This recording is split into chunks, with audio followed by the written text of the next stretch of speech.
ആയുഷ്. ഞാൻ ഇന്ന് ഉണ്ടാക്കാൻ പോകുന്നത് കൊഴക്കട്ട. നമ്മൾക്ക് ആവശ്യമായ സാധനങ്ങൾ: തേങ്ങ, ശർക്കര, ഏലക്കായ, പത്തിരിപ്പൊടി.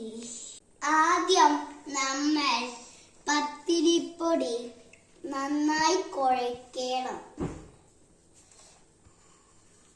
പിന്നെ നമ്മൾ തേങ്ങയും ശർക്കര പൊടിച്ചതും നന്നായി കുഴയ്ക്കുക.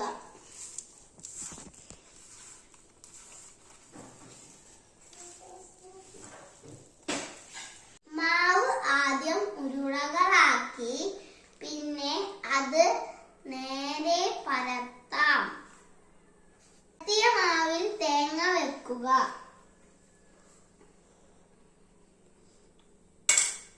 ഉരുട്ടുക.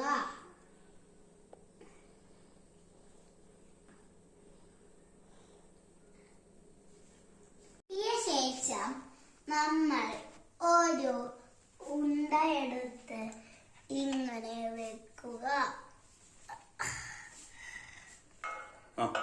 എല്ലാം വെച്ചതിന് ശേഷം ആവിയുടെ മൂടി വെക്കുക. വെന്ത കൊഴക്കട്ട നമ്മൾക്ക് പാത്രത്തിലേക്ക് മാറ്റാം.